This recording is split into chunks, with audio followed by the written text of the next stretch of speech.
आपको शेयर करनी है, पूरे वर्ल्ड में शेयर करनी है। वो है 3 दिन की सावधानी कोविड 19 में।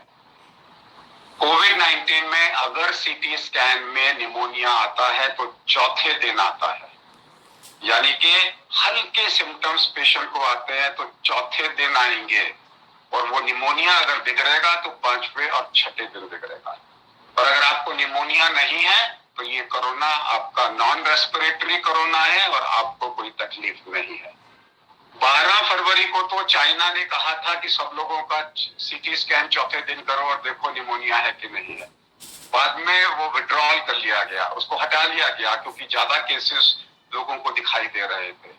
तो आज की डेट में चौथे दिन आपको हल्का सा भी छाती में दर्द होता है तो ये कोरोना हो सकता है। और अगर सही समय पे आपको पता लग जाए कि ये निमोनिया वाला कोरोना है तो चौथे दिन ही आपको एंटीवायरल, आपको anti inflammatory, oxygen and steroid दे दी जाए तो ये बीमारी बढ़ने से बच सकती है। अगर 6 दिन निकल गए और आपको कुछ नहीं हुआ तो अब आपको कुछ नहीं होने वाला। 9 दिन के बाद में कोरोना चला गया, अब सीक्वेलें बचे हैं, उसका इलाज करो। याद रखिए डे 4 को अगर आपको जरा से भी रेस्पिरेटरी सिम्टम्स होते हैं तो आपके डॉक्टर हो सकता है आपको HRCT स्कैन चेस्ट का बोले और उसके हिसाब से आपका इलाज करें।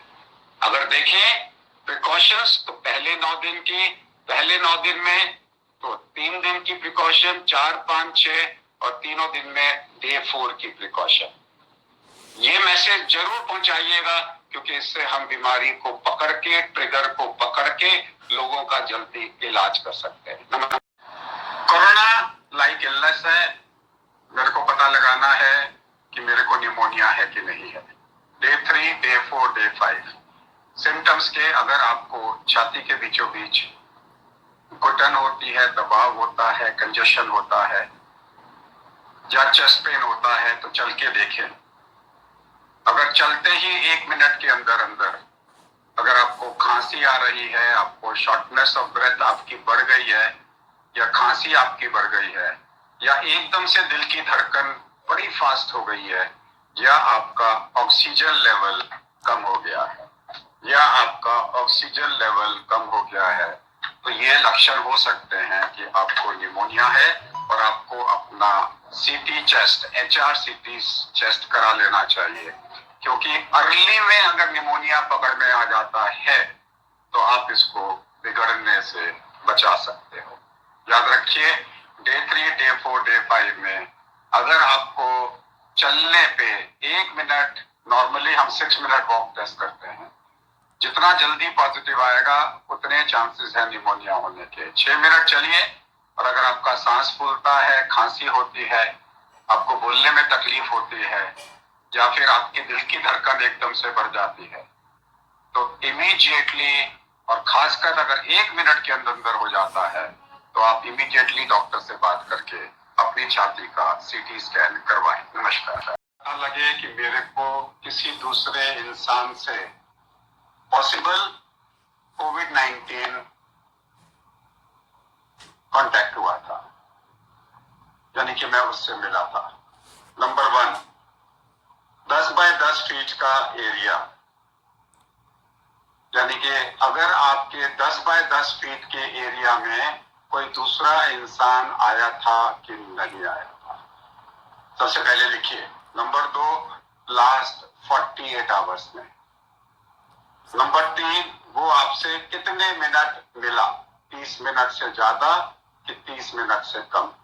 उसमें डिवाइड करिए, 10 मिनट से कम या 10 से 30 मिनट या 30 मिनट से ज्यादा। चौथा, उस कमरे में एयर प्यूरिफायर था कि नहीं। पांचवा, उस कमरे में स्प्लिट एसी था कि नहीं। और इसके अलावा में उस कमरे में किसी ने खांसी या स्नीजिंग तो नहीं करी। तो ये 6 चीजें आपने ध्यान रखनी है।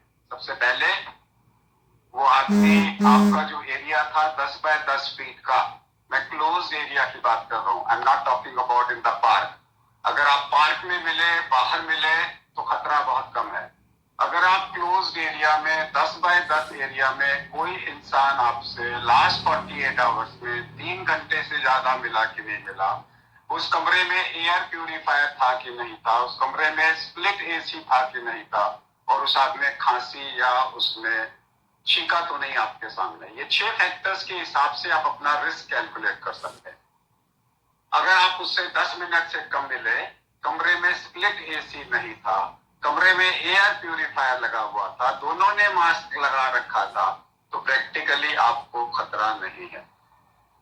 लेकिन अगर आपने मास्क नहीं लगा रखा था तो खतरा है। तो कौन से 7 फैक्टर्स हैं जो हमें याद होने चाहिए? Number 1, last 48 hours. Number 2, duration more than 30 minutes. Number 3, no masking.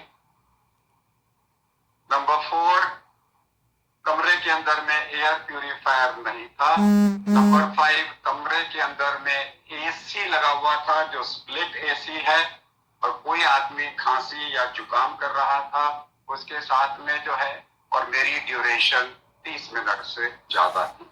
ऐसे रिस्क कैलकुलेट करिए, फिर अपने डॉक्टर से बात करिए। आपको कोविड-19 हुए 9 दिन पूरे हो गए हैं, तो आप इस वीडियो को पूरा देखिए। देखिए, वायरस एक चोर की तरह आपके घर आएगा, 9 दिन तक रहेगा, लड़ाई झगड़ा होगा। 9 दिन के बाद में ये वायरस आपके शरीर में नहीं रह सकता, रेप्लिकेटिव नहीं होगा। और अगर ये 9 दिन के बाद भी आपके शरीर में रहेगा तो टेक इट फॉर ग्रांटेड आप अस्पताल में, आईसीयू में, वेंटिलेटर के ऊपर में हो। जो माइल्ड केसेस होते हैं वो 9 दिन तक नहीं रहेंगे, लेकिन जाते जाते कुछ तो डैमेज करके जाएगा आपके घर के अंदर में। गले में छाली करके जाएगा, या फेफड़ों के अंदर में क्लॉट बना के जाएगा, या फूड पाइप के अंदर में जलन करके जाएगा, या आपका जो एयर पैसेज है उसमें जख्म करेगा। कुछ तो करेगा, तो उसका असर तो रहेगा, इन्फ्लेमेशन का रिस्पॉन्स तो रहेगा। वायरस चला गया, 9 दिन के बाद में कुछ तो रहेगा ना, उसको आपको रिपेयर करने में टाइम लगेगा, 2 महीने भी लग सकते हैं, 3 महीने भी लग सकते हैं। अगर गले में खराश है, अस्थमा है, ब्रोंकाइटिस है, ब्लड प्रेशर ऊपर नीचे कर गया, टेस्ट चला गया, स्मेल चली गई, तो उसको रिपेयर होने में तो टाइम लगेगा ना। 9 दिन के बाद में आप एक नॉन कोविड क्लिनिक में जा सकते हो, नॉन कोविड अस्पताल में जा सकते हो, किसी भी डॉक्टर से अपना इलाज करा सकते हो। जिस डॉक्टर पे आपको विश्वास है आप अपना इलाज कराइए।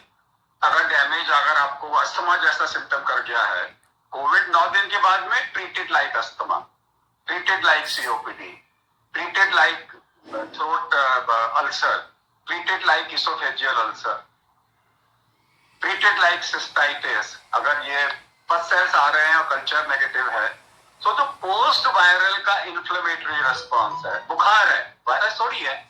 वो बुखार इसलिए चल रहा है क्योंकि आपका थर्मोस्टेट रेगुलेटरी मैकेनिज्म खत्म हो गया है। किसी को कॉन्स्टिपेशन रहेगा, किसी को डायरिया आ सकता है, किसी को आपको ड्राई खांसी आ सकती है, किसी को वेट खांसी आ सकती है। ये सिम्टम्स तो रह सकते हैं ना, इसके लिए आपको कोविड का अस्पताल क्यों चाहिए? 9 दिन के बाद में आप नॉन कोविड अस्पताल में जा सकते हैं, ओपीडी में जा सकते हैं, डॉक्टर के पास जा सकते हैं। और वो डॉक्टर जो कोविड के पेशेंट नहीं देख रहे हैं, 9 दिन के बाद के तो कोविड के पेशेंट देख ही सकते हैं। अब तो वो ट्रांसमिसेबल नहीं है, जो ट्रांसमिसेबल होगा वो अस्पताल में होगा। सो ओपीडी के अंदर में जो घर में इलाज करा रहे हैं और आपके 9 दिन पूरे हो गए हैं, वायरस चला गया, अब तो आप वायरस के जाने के बाद में जो वायरस डैमेज कर गया है उसका इलाज करा रहे हो। ये वीडियो जरूर पास कराएं, सबका डर निकल जाएगा। तो लाखों लोग, बच्चे इस वक्त में भारत में इसी उम्र में पॉजिटिव होंगे। आइए इनके बारे में जाने। नंबर 1, 10 साल से कम के बच्चे, पहला केस फैमिली में नहीं हो सकता, यानी कि बच्चों से बच्चों को नहीं होता, बच्चों से बड़ों को नहीं होता। तो इसका मतलब है कि आराध्या को उसके मम्मी पापा में से किसी एक से हुआ। That's one lesson. So therefore घर में अगर पहला केस बच्चा है तो थिंक कि कोई और बीमारी तो नहीं है। बच्चों से बच्चों में नहीं होता, बच्चों से बड़ों को नहीं होता। बच्चों की बीमारी माइल्ड होती है, माइल्ड का मतलब है बच्चों में थाइमस ग्लैंड होती है और थाइमस ग्लैंड के कारण से बच्चों का जो इन्फेक्शन होते हैं एवरेज 3 दिन के लिए होते हैं। 12 साल के बड़े बच्चों बड़ों की तरह बिहेव करते हैं। लेकिन अगर उम्र 12 साल से कम है, जैसे आराध्या की है, उम्र 9 साल की है, तो उन लोगों को जो इन्फेक्शन है माइल्ड होता है, 2 से 3 दिन रहता है। फीवर आएगा, लॉस ऑफ स्मेल हो सकता है, लेकिन 2 से 3 दिन में रैश आ सकता है, ये लोग ठीक हो जा सकते हैं। बच्चों से बच्चों को, बच्चों से बड़ों को इन्फेक्शन नहीं होता। इनको कॉम्प्लिकेशंस बच्चों को नहीं आती, इसलिए बच्चों को हमेशा होम क्वारंटाइन किया जाता है। और वही ऐश्वर्या जी और आराध्या जी को जो है बेसिकली होम क्वारंटाइन किया गया है। सो याद रखिए, बच्चों में थाइमस ग्लैंड होती है, और आजकल तो कंपनियां उसी थाइमस ग्लैंड से, एक कंपनी है जो इमोसिन अल्फा करके थाइमस एक्सट्रैक्ट से न्यूट्रिशनल सप्लीमेंट भी ला रही है कि बच्चों की तरह बड़ों में इम्यूनिटी दी जा सके। वो एक अलग कॉन्सेप्ट है। लेकिन जहां तक सवाल है बच्चों का, बीमारी 3 दिन रहती है, थोड़ी दिनों में ठीक हो जाती है, माइल्ड होती है। बच्चों को ऑफन पहला केस बच्चा घर में नहीं होगा और बच्चे दूसरे लोगों को स्प्रेड नहीं करेंगे, बच्चों में कॉम्प्लिकेशंस नहीं होगा। तो जो लेसन आप देखेंगे आराध्या का, 3 दिन के बाद में जब उसके सिम्टम्स सारे गायब हो जाएंगे, तो पूरी दुनिया के अंदर में लोगों को एक शांति मिलेगी कि आराध्या जल्दी ठीक हुई है। जो लेसन्स मैंने बोले हैं ये सबके ऊपर में एप्लीकेबल होंगे।